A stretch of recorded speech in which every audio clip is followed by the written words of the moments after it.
ഡീകോൾ വരുമ്പോൾ തിരുവനന്തപുരം മെഡിക്കൽ കോളേജിലാണ് പോകുന്നത്. അവിടെ കുറേ നാളായി സിസ്റ്റം തകരാറിലാണ്.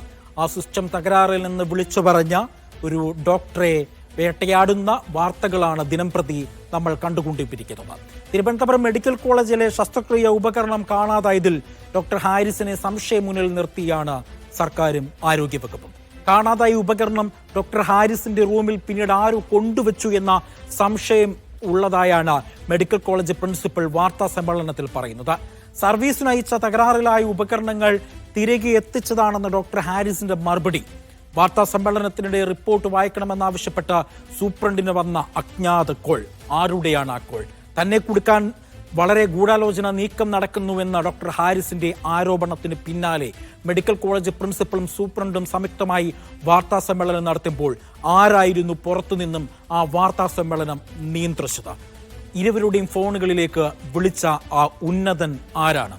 നമുക്ക് അതിനു മുമ്പ് ഡോക്ടർ ഹാരിസിന്റെ ആരോപണങ്ങൾ നോക്കാം. ഡോക്ടർ ഹാരിസ് ഇന്ന് കുറെ ആരോപണങ്ങൾ ഉന്നയിച്ചു. ഗ്രാഫിക്സിലൂടെ തന്നെ നമുക്ക് നോക്കാം. ഡോക്ടർ ഹാരിസിന്റെ ആരോപണങ്ങൾ ഇവയാണ്.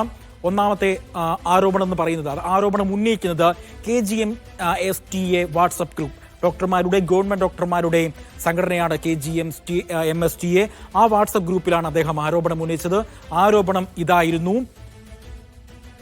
താനില്ലാതെ, തന്റെ സാന്നിധ്യമില്ലാതെ കോളേജ് അധികൃതർ ഓഫീസ് റൂം പരിശോധിച്ചു. മറ്റൊന്ന്, പ്രിൻസിപ്പളും സൂപ്രണ്ടും ഓഫീസ് റൂമിൽ തന്റെ സാന്നിധ്യമില്ലാതെ പരിശോധന നടത്തി എന്നുള്ളതാണ്. അടുത്തതായി അദ്ദേഹം ഉന്നയിക്കുന്ന ആരോപണം മറ്റൊരു താഴിട്ട് ഈ ഓഫീസ് മുറി പൂട്ടി എന്നുള്ളതാണ്. അതിനുശേഷം അദ്ദേഹം ഉന്നയിക്കുന്നത് ഇതിൽ കൃത്യമായ അന്വേഷണം വേണം. അതിന് കാരണമായി അദ്ദേഹം പറയുന്നത് രഹസ്യരേഖകൾ തന്റെ ഓഫീസിലുണ്ട്.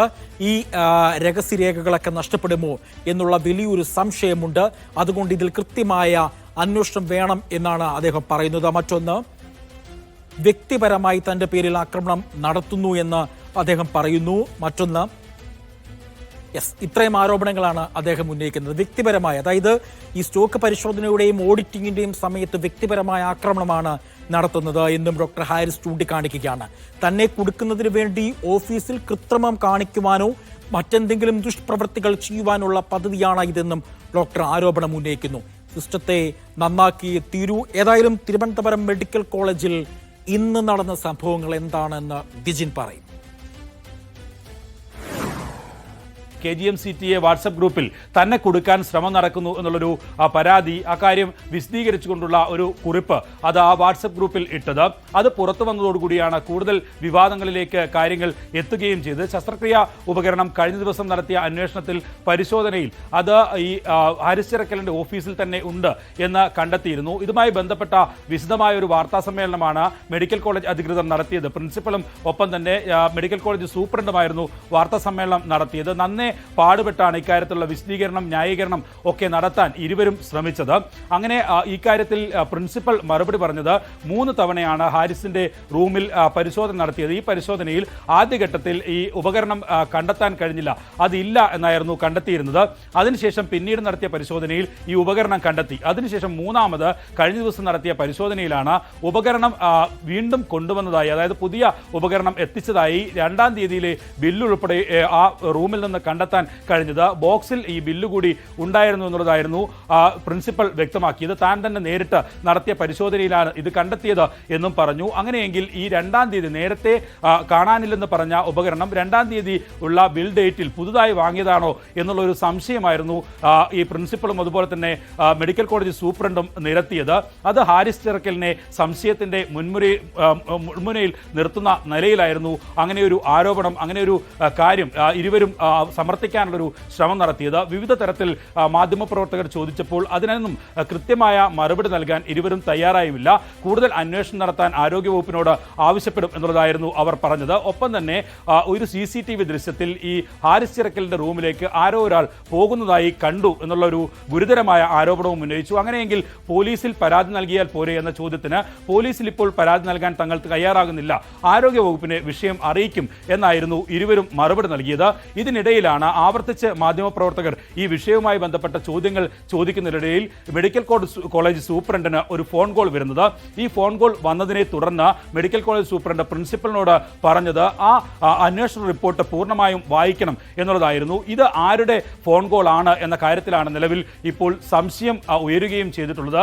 ഏതോ ഒരു ഉന്നതന്റെ ഫോണാണ് വന്നത് എന്ന് അദ്ദേഹത്തിന്റെ മെഡിക്കൽ കോളേജ് സൂപ്രണ്ടിന്റെ അദ്ദേഹത്തിന് ഫോൺ കോൾ അറ്റൻഡ് ചെയ്യുന്ന ശരീരഭാഷയിൽ തന്നെ വ്യക്തമാകുന്നതായിരുന്നു. അതിനുശേഷം പ്രിൻസിപ്പലിനോട് ഇക്കാര്യത്തിൽ റിപ്പോർട്ട് പൂർണ്ണമായും വായിക്കാൻ ആവശ്യപ്പെടുന്നു. അതിന് തുടർന്നാണ് അദ്ദേഹം ആ റിപ്പോർട്ട് പൂർണ്ണമായും വായിക്കുന്ന ഒരു സാഹചര്യം ഉണ്ടായത്. ഇതാണ് ഏത് ഉന്നതനാണ് ഈ മെഡിക്കൽ കോളേജ് സൂപ്രണ്ടിനെ ഫോണിൽ വിളിച്ചത് എന്ന സംശയത്തിലേക്ക് കാര്യങ്ങൾ എത്തിച്ചത്.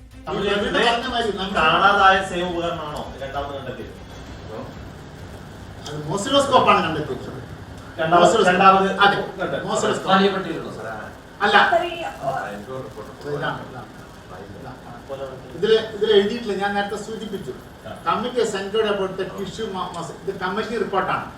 എന്തായാലും മെഡിക്കൽ കോളേജ് അധികൃതരുടെ ഈ ഇത്തരത്തിൽ വാർത്താ സമ്മേളനം കഴിഞ്ഞതിന് ശേഷം KGM-CTA ഗ്രൂപ്പിൽ തന്നെ ഹാരിസ് ചിറക്കൽ വീണ്ടും ഒരു നീട്ടിയുള്ള ഒരു വാട്സപ്പ് സന്ദേശം നൽകി. അതിൽ പറയുന്നത് ഈ ഉപകരണങ്ങൾ, അത് കേടായ ഉപകരണങ്ങൾ സർവീസ് ചെയ്യാനായി എറണാകുളത്തേക്ക് അയച്ചതാണ്. പക്ഷേ 2 ലക്ഷത്തോളം രൂപ സർവീസിന് വേണ്ടിവരും എന്ന് പറഞ്ഞപ്പോൾ അത്രയും തുക അത് മുടക്കാൻ ഇപ്പോൾ കഴിയില്ല എന്ന് കാണിച്ച് അവരോട് ആ ഉപകരണങ്ങൾ തിരിച്ചയക്കാനാണ് ആവശ്യപ്പെട്ടത്. അതിന്റെ അടിസ്ഥാനത്തിൽ തിരിച്ചു വന്ന ഉപകരണങ്ങളാണ്, അതുമായി ബന്ധപ്പെട്ട ബില്ലാണ് പിന്നീട് ഈ മെഡിക്കൽ കോളേജ് പ്രിൻസിപ്പൽ നടത്തിയ പരിശോധനയിൽ കണ്ടെത്തിയത് എന്നുള്ള വിശദീകരണം, എന്നുള്ള മറുപടി ഹാരിസ് ചിറക്കൽ നൽകുകയും ചെയ്തു. എന്തായാലും ഈ വിഷയത്തിൽ ഈ മെഡിക്കൽ കോളേജിലെ ഉപകരണക്ഷാമവുമായി ബന്ധപ്പെട്ട് ഉയർത്തിയ വിവാദങ്ങൾ, ഫേസ്ബുക്ക് പോസ്റ്റ്, അതുമായി ബന്ധപ്പെട്ട് തുടങ്ങിയ ആരോപണ പ്രത്യാരോപണങ്ങൾ, അന്വേഷണങ്ങൾ ഒക്കെ ഇപ്പോഴും തുടരുന്നതിനിടയിലും പക്ഷേ ഇക്കാര്യത്തിൽ ആരുടെ ഭാഗമാണ് കൃത്യമായി ഒരു ശരിയായത് എന്ന് വ്യക്തമാകാൻ കഴിയാത്ത നിലയിലാണ് കാര്യങ്ങൾ പോയിക്കൊണ്ടിരിക്കുന്നത്.